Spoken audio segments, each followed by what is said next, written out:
In this world, there are two things that refuse to stay buried forever: truth and trouble. And on a quiet Wednesday night in Abuja, both of them rose from the grave at the same time. Sandra had just returned from work, exhausted, hungry, and ready to forget that the day ever happened. She dropped her handbag, loosened her wig, and collapsed on the sofa. But before she could even breathe, her phone rang. Unknown number. She ignored it. It rang again. Still unknown. She hissed and finally picked it up. Hello. Silence. Just breathing, slow, controlled, like someone trying not to be heard. She hung up. 2 minutes later, the phone rang again, but this time, when she looked at the screen, her heart stopped. It wasn't an unknown number anymore. It was Victor. Her husband. The man who had died 6 months ago. Sandra froze. The phone vibrated in her hand like it was alive. No, this is not funny, she whispered. Curiosity, stronger than fear, forced her to answer. Hello. A voice responded. Not Victor's. Not a voice she recognized. Just one sentence. Madam, he wasn't who you thought he was. Then the line cut. Sandra felt cold. The kind of cold that grabs your spine and refuses to let go. She stared at the phone again. Victor's number. His SIM card. His death certificate still inside her drawer. She dialed back. Switched off. That night, sleep did not come. Her mind kept repeating one thing: if someone is using Victor's line, then who has his SIM? And why now? The next morning, she went straight to the police station. Madam, calm down. People day hack number nah, the sergeant said, chewing groundnuts. You don't understand. My husband's SIM was buried with him. The sergeant paused. Groundnut fell from his mouth. Buried, with Am? Yes. He scratched his head. Madam, who dey call you then? Sandra was determined to find the answer. She contacted Victor's old friend, Chima, a tech guy, the type that could find your entire life history. With just your BVN. Chima checked the number's activity. Sandra, this line has been active for 3 weeks. Impossible. It was buried. Chima leaned back, lowering his voice. Sandra, someone dug up your husband's grave. And whoever did it didn't just take the SIM, they took his phone. This is madness. Why? Chima turned the laptop towards her. The last outgoing text from the number had been sent at 2:13 a.m. the previous night. It said, "Finish the job." Sandra's body shivered. What job? Victor was an accountant, not a criminal. Chima closed the laptop. Sandra, what if Victor wasn't the man you thought he was? No. I won't believe that. Someone is trying to mess with me. That night, her phone rang again. Victor's number. The voice was angry. Desperate. You were not supposed to go to the police. Now, they are coming for you. Who? Who are you? A long breath. Then, ask your husband. The line ended. Sandra dropped the phone. Her hands shook uncontrollably. Then she heard it, a knock at her door. Slow. Heavy. Intentional. Sandra opened the door. Her blood ran cold. It was Victor's voice. The same tone. The same calmness. She grabbed her phone and rushed into the kitchen, hiding behind the fridge. The knocking continued. Sandra, we need to talk. Then suddenly, silence. She peeked. The door was still locked. Nobody was there. But something was. On her floor, in front of the door. Victor's wristwatch.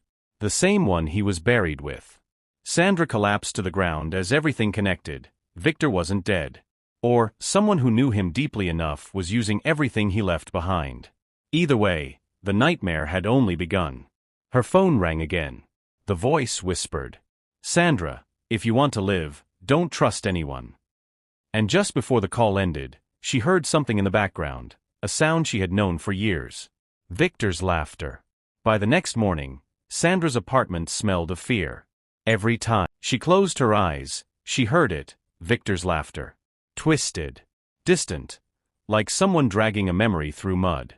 At 6:42 a.m., she forced herself to leave. She went to Gudu Cemetery. The groundskeeper, an old man with a face carved from wood, recognized her immediately. "Madam Victor," he said softly. "I need to see his grave," she said. The old man looked around nervously. "Follow me." The soil over Victor's grave looked uneven. Someone had lifted it and tried to put it back in a hurry. Who did this? 3 men. They came at night. Tools. Pickup truck. They took the coffin. Left nothing inside. Sandra staggered back. Her phone buzzed. A text from Victor's number. "You're getting too close." Another message followed, a live photo. It was her. Standing at Victor's grave. Taken seconds ago. She fled and called Chima. "Someone is watching me," she whispered. Chima instructed her to come to his tech workspace. Once there, he revealed Victor had a second phone. Its last known location, FCC headquarters. Victor was a whistleblower, Chima said. Sandra felt her mind shatter. The people Victor was investigating now wanted something from her. Something he left behind. Chima opened a drawer and pulled out a small metal box. "He gave this to me 2 days before he died. He said if anything happened to him, you should decide whether to open it." Before Sandra could respond, the lights flickered and went out. "They found us," Chima whispered. Darkness pressed down. Footsteps echoed. Someone was inside the building. Chima grabbed her hand and guided her toward the back door. But then, bam. Something slammed against the front entrance. Voices poured in. "Check every room. She's here. Don't let her escape again." They bolted through the back hallway, knocking over boxes and cables. The intruders were hunting her. One voice. "Madam Sandra, we're not here to hurt you. Just give us the box." The metal box in her bag suddenly felt heavier. Then the fire alarm blared. The intruders froze. Sirens followed. Police arrived. The black van fled. Sandra collapsed onto the ground, shaking. Her phone vibrated. "I saved you. Now open the box." She pulled out the rusty metal box. Inside, a tiny flash drive, a folded note, and a photograph. The note read, "If you are reading this, they got me. Don't trust the police. Don't trust my colleagues. Don't trust anyone. Except the man holding my other phone. He will contact you." The photograph, Victor standing with 3 men. One face blacked out. Before Chima could investigate further, the phone rang. Victor's number. "Sandra, now you know the truth. I'm the man your husband died protecting." Outside, the black van returned. Slowly. Silently. Parking across the street. Waiting. Stalking. Watching.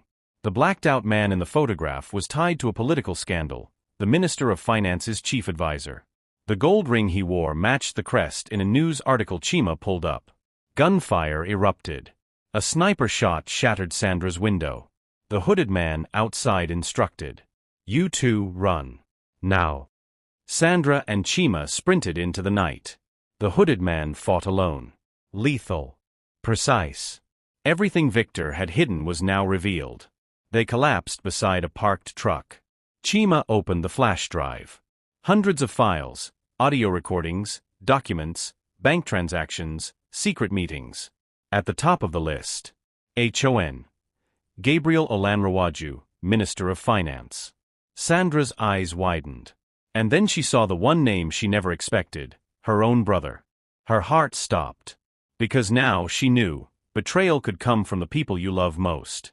And Victor had died for this truth.